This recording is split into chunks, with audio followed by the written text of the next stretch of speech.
So we're in Townsville, up in North Queensland, here at Second to None Nutrition, ready to have a fun day, shooting content and telling real stories, real struggles, real self-made about going through adversity and making money and losing money and building businesses and losing businesses and going through fucking stress, adversity to the point where you're fucking sick in your stomach, but then coming out the other side and building that internal fortitude to keep on persevering and come out the other side, and that never say die attitude.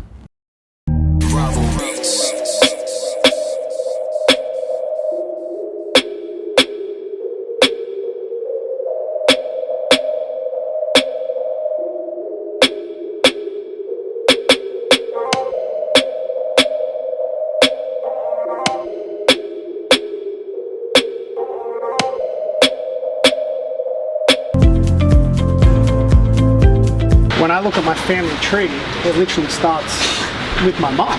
Yeah. Because what happened was my mother was adopted. So my grandpa and grandma aren't blood. They both died when I was pretty young, and my father left before I was born. So I don't have any aunties, I don't have any uncles, I don't have not one cousin. My bloodline, as far as I know it, literally starts and ends with my mother.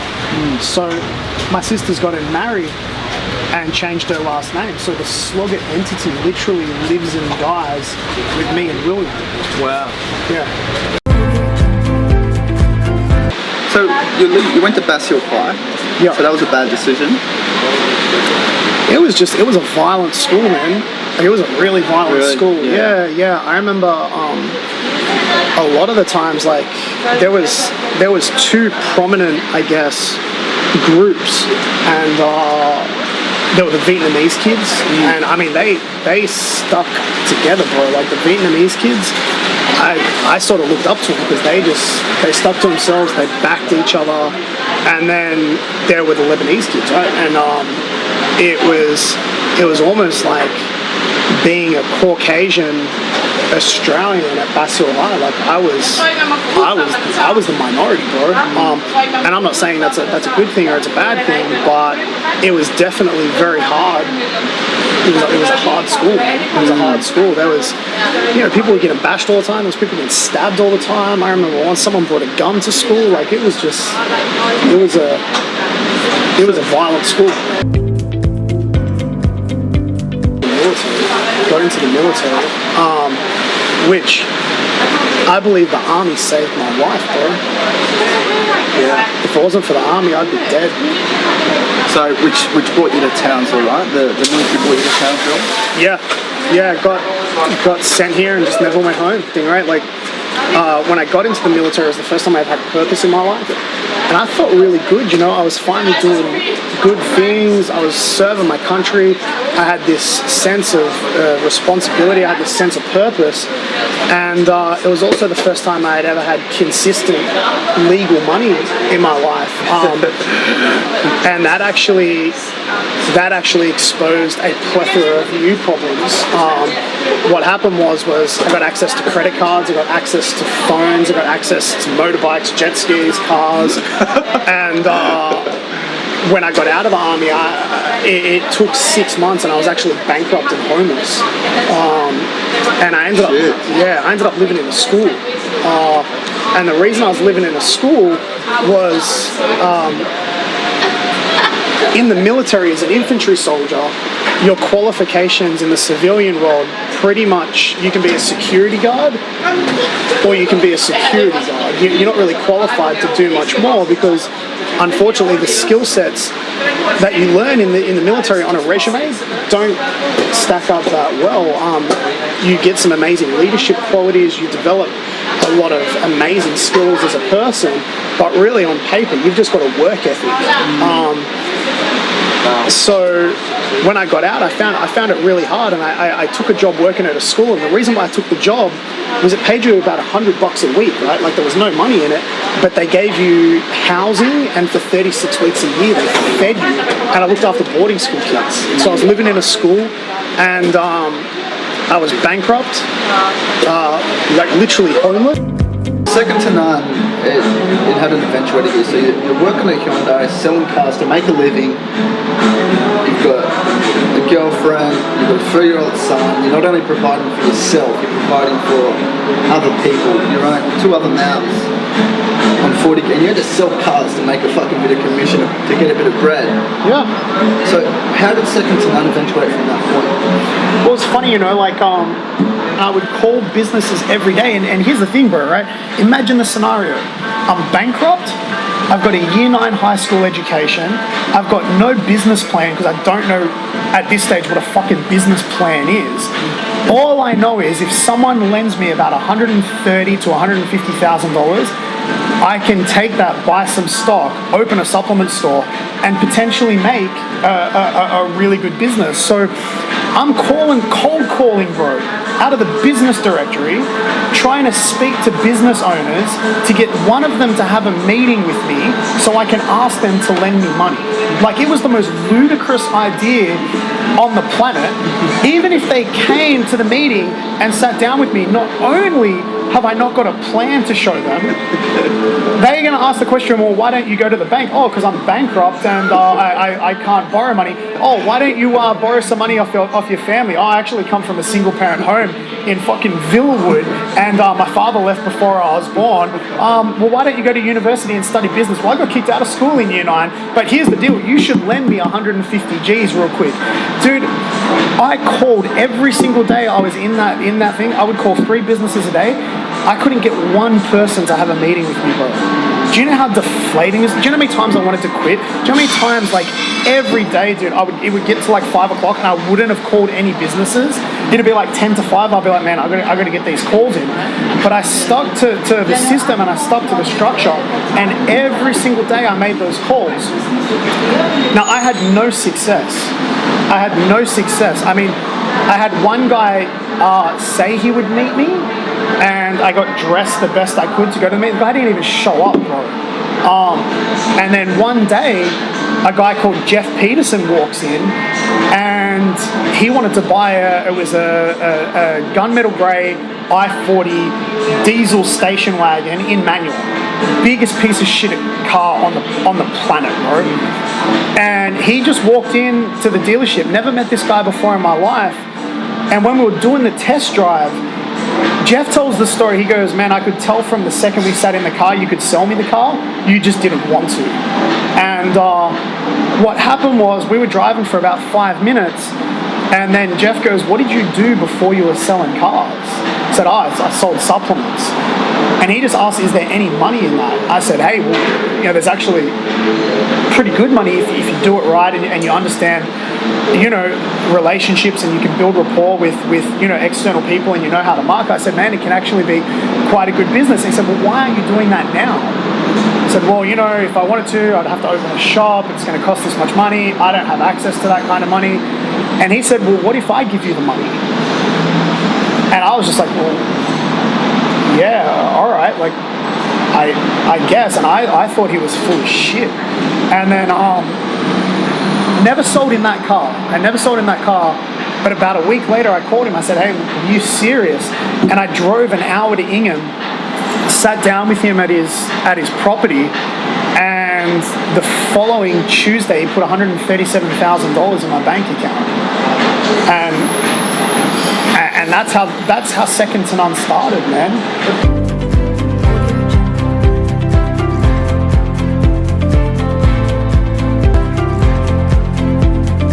Gold's Gym, huge point of difference. It's not any time. It's not anything. Like this is going to be really easy. And what happened was I went out and I sold a couple really fast, like really fast. You know, made something like 40,000, 50,000 in a couple of months. It's like, wow, there's something to this. But then, like anything, bro, like, because I was selling the vision and selling the brand, I sort of fell in love with it. Do you know what I mean? Because I'm painting this vision and this picture for potential franchisees. I ended up becoming a client because I was talking about it so much that I fell in love with it. And then I was like, you know what, this would work in Townsville. It's the right demographic. People love it. And I was right and I was wrong. Townsville also has more gyms per capita than anywhere else in the freaking world. But I also think that the reason why I wanted to do it, there was a lot of ego involved, like a lot of ego. So I think it was part of like, I guess, my check as well. Do you know what I mean? And then what happened was the deal was meant to be real simple, that I was meant to get 50% of the shares in Gold's Gym Townsville, right? And the deal for me was real simple, was find a lease, negotiate a lease, get a huge fit-out contribution, which we did. We got like $600,000 in fit-out contribution. From the landlord, right? From the landlord. Yeah, yeah. So like I generated over $500,000 in capital just like that. And then, I had to get it to a certain amount of members. So what happened was I came here, and this was one of the biggest mistakes I made, was I had a business that was going like second to none. This is when second to none was like, dude, not only were we getting traction, like we were dominating the market space. We were spending so much on advertising, like we were turning over really good money, and I took my foot off the gas and got like laser tunnel vision focus on goals. And I took myself out of that business. I put in a GM who was actually doing a pretty good job. Come back to bite me in the ass later on. And I literally just got head down, ass up in goals, and I spent 4 months working for free. I had no contracts, so it would be like if me and you were doing business, right? We'd just shake hands. But the difference was this was like a multi-million-dollar deal. But it felt like I was doing it with my brother. So we got into it, and then what happened was it was painfully obvious that things weren't happening the way they were meant to. Well, what was it that kind of, I guess, when did you start? Did you have any gut feelings about it? Like, was your intuition where you're like, something's not fucking right here, or? Well, not for the first 8 weeks, because like I just went and I literally had no idea what I was doing, right? Yeah. I'd never fit out a gym before, and it was like, we need to get the member 500. So I just went to the thing here, hired a Connex. I put it right. That's when there. I came up here, and that Connex was here. This little box. Yeah. I had to rig like dodgy electricity, and we were just selling memberships out of the thing, right? And I remember to rent that Connex was $180 a month, and it ran like 2 weeks behind, 2 months behind in payments. The Connex did? Yeah. It's like, and I'm calling, I'm like, dude, you got to pay this Connex. Like, what the hell's going on? Just pay the Connex, bro. It's like $180. They're literally going to come and take it away from us. Yeah. This is like my office. This is where I'm selling memberships out of. This is stupid. And then I just got the call and said, hey, look, we need to really raise some funds. Some stuff's going on. And it was about that time, just by chance, a guy that I knew reached out. He said, hey, we want to do Gold's Cairns. I was like, all right. Drove to Cairns, met with a guy, and unfortunately for him, he bought into the vision that was there, and I met with him. I did the initial introduction, and I had nothing but like good intentions in my heart, and then handed him over to who had the master franchise rights, and he then proceeded to get him to invest $1.9 million of his own money on 3 sites, and literally just ripped him off. Yeah. So this guy injected 1.9 into 3 franchises. Yeah, cans. And the funny thing was, right, I didn't even know, but the gym that I'd been working on for 4 months, that I'd done all the legwork off, that I took the focus off one business for, that I'd spent the next literally 16 weeks building for, I wasn't getting paid a wage, I wasn't getting anything because I felt I was a shareholder. He actually sold my share to this guy that I drove to Cairns to have the meeting with. So you thought you were still a shareholder? Yeah, and it got to the end of January, I was like, you know what, this just doesn't feel right. Like, nothing's been said. I don't really know what's going on. But it wasn't like it just didn't feel good. And I just had to go with my gut, and I made the call. I said, hey, look, I'm out. I said, I'm gonna go find you a manager. I know some good people. But you know what, this deal's not for me. I need to go back to my other business and head down, ass up. I got some situations there that I really need to deal with. Learned a lot of, you've gone through a lot more than most, and that's what I'm curious about is what's next for Michael J. Sloggett? Yes and no. I wouldn't say I've been through more than most. I've just been through what I've been through. I would never compare any one person's journey to another. I've been through exactly what I needed to go through to get to where I am. I'm in no way, shape or form even remotely close to finish, in my opinion, with where I'm going and my plans and what I want to do. I haven't even scratched the surface. That's with all my businesses, I've spent 5 years really just learning and mastering my craft, whatever it be, in sales, in putting a deal together, in becoming an efficient leader. I look at people who follow the traditional path, right? And they go to university. Some of them do a doctorate, some of them do honors, PhD, whatever it is. And they might spend 10 years at university before they even go do the job that they've been spending 10 years to do, right? So I look at business and I'm like, all right, I don't have a business degree, so I'm sort of doing my apprenticeship in the hustle. Yeah. And I've been doing this since I was 14. The game has changed dramatically from what I was doing in the streets of Villawood to what I'm doing now. But here's what I know. Everything that I'm learning and every day that I get up and give it another shot, I'm coming from a place where I'm better than the day I was before. It doesn't matter what the bank account says. It really is where I'm at mentally, because I know that everything that I'm going through, it's preparing me for a greater purpose. Because I've got a belief system that says no matter what happens, I'm not done, right? Like the fight's never over. So the big thing that I've taken away from the last 5 years is, like, you've always got two options, right? You've always got two options. No matter what's going on, you can accept it and admit defeat, or you can fight the fucking thing, right? You can just pony up and say, all right, this is what's happening. I'm not going to allow it to happen to me. I'm going to force this to be the motivation and be part of the story of what propelled me. Does that make sense? And I know that at some stage, in 5-10 years, we'll look back over all this stuff that we're filming now, and where we're at now won't be even remotely close to where we are.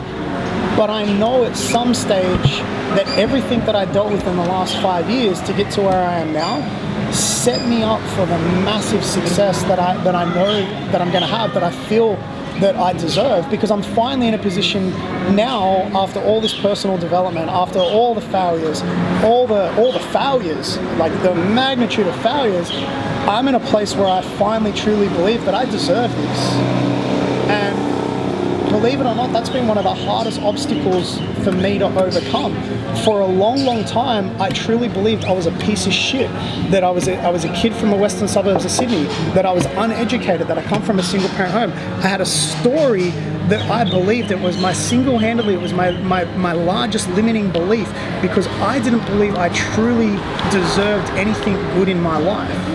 Now I'm finally at a place where I'm calm, I'm settled, I've learned a bunch of lessons, and not only that, I'm now ready to accept that I deserve greatness, and that's what I'm gonna fucking get. Nice. That's good, man.